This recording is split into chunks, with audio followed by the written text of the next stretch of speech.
I will now request Jackie Klopp and then Justin Moore to please come and help and round up the proceedings for today.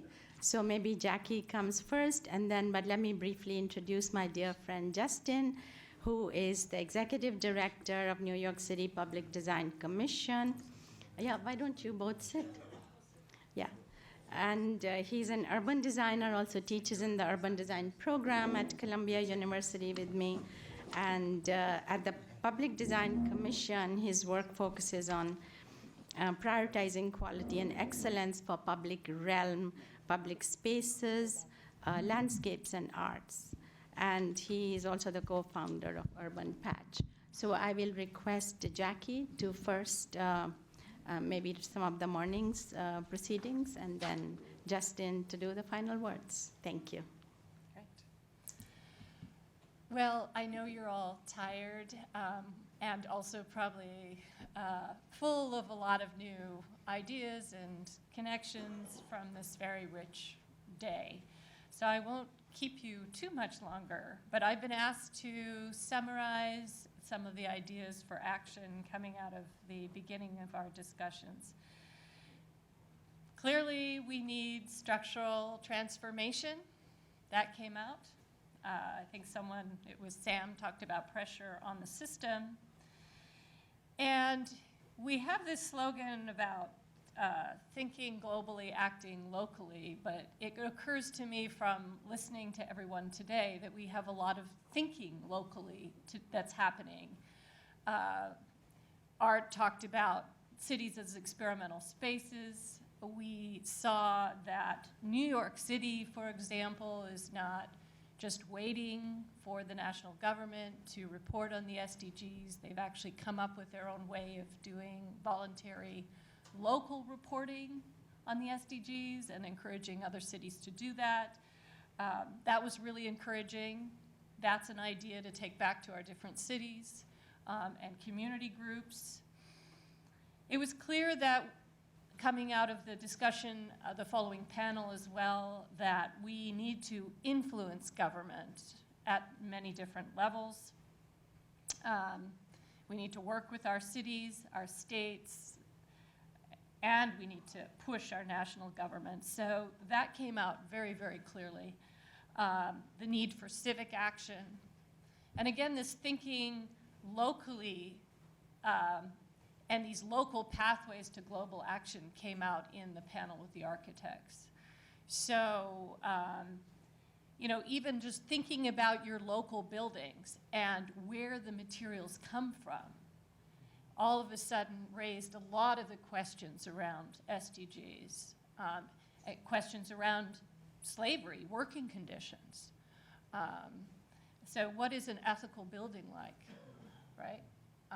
And that really was really important. And also this idea of the coming out of the RPA of imagining the future coming out of the cities, that maybe areas that are flood zones now need to become national parks. Maybe we need to have those kinds of conversations about who needs to retreat, what kinds of things we need to build for our future. So we saw a lot of creativity and at these local levels, but there was also a lot of discussion of the need to network these effects upwards towards global action. We saw that with the youth movement, that it started off with these small actions within our cities, and then 7 million people are putting pressure on the system to act at a global, national level.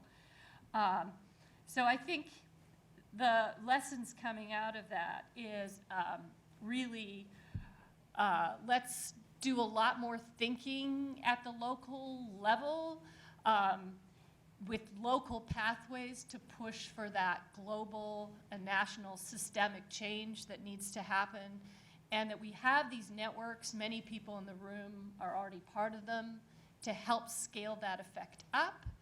And we need to think about better ways that we can do that through our institutions, but our institutions working in unconventional ways across these different boundaries and with these different actors. So I think that is a call to action And I hope that coming out of today, you've made some connections that are new, have some new ideas, and that you're going to take them and figure out how to scale them and act on them. And I really think that was the big takeaway from the morning. And clearly there's a lot of material in terms of human resources and ideas in our cities to be able to achieve these global goals that are quite radical, the SDGs. Great. Thank you, Jackie. So yeah, I'm sorry that I missed the morning. I know that there was a sort of a great discussion about leadership effectively and the idea that cities themselves can lead.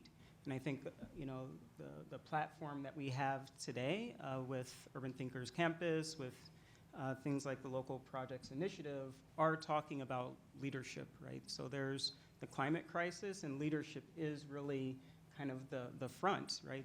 That's the main battleground that we're seeing in a lot of our cities and a lot of our institutions. For those of you who don't know, here at Columbia, President Bollinger, President of the university, has started positing what he calls the fourth purpose for the university, right? So there's research, education, and service, and there's this prompt, well, what is the other purpose that's been missing in our work? And I think the SDGs really do provide a platform for that. And I think today, a lot of the conversations we heard this afternoon were ultimately rooted in this idea of really understanding and articulating purpose. And that, I think that bridges to some of the comments that you were just making about ethics, right? What's kind of driving and what's valuing all of our work. So we've heard about conversations about elevating and translating and amplifying the work that people are doing from different sectors that many times are people that have not been empowered. So gender, absolutely something that needs to be highlighted, what it takes for us to acknowledge those spaces and learn from and empower knowledge bases that have been left out. I think Dr. Harris was very explicit about that, right? The idea of decolonizing the canon, right? Our knowledge bases that all of us are somehow implicated within.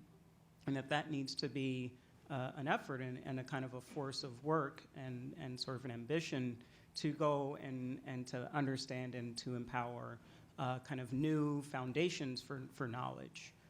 The conversation that we just had around data, I think, really landed on that point, right? What's the data that's missing? Who's empowered to sort of create our bases of knowledge, right? The SDGs, again, are a great platform for doing that. With Kaya, who my colleague at the GSAP Urban Design Program, who talked really explicitly about how are we teaching, right? This is key. Obviously, teaching happens in the context of schools or in the context of universities, but that then translates to other sectors. And so we've heard from how is that happening in the private sector in practice, the kind of the education and miseducation that we all have to think about and have some kind of responsibility for not only knowing kind of what we don't know, but what we think we know that we actually don't, right? Very, very important in this work in the kind of the global context. The idea of kind of how we respond to disaster or to risk does have these softer conditions that we need to acknowledge. And finally, I think the conversation that I had as a big takeaway was about boundaries.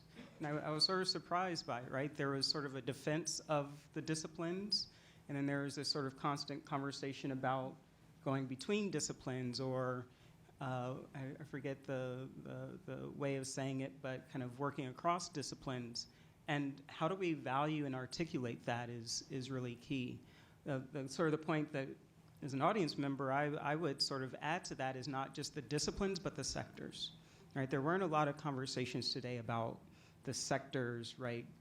Government, grassroots, nonprofit, individual action, and that as much as we're concerned and interested in disciplines, that sectors do need sort of redefinition and kind of valuing in a way. that can challenge leadership models. It can challenge who's asking the questions. It can challenge some of our structures.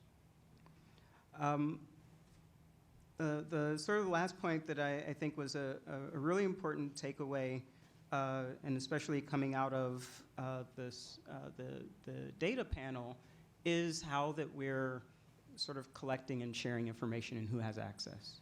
Right? I think that's such a powerful point. You know, I work in government, and we talk all the time about public space and public realm. And I think an acknowledgement that there is a new kind of public realm that really drives a lot of the interest in our work is critical. And the SDGs, again, are this sort of framework for articulating that, right? To see the multiplicity and the multitude, right? There's all these different issues, but the idea of all the different people and conditions that we're responsible for.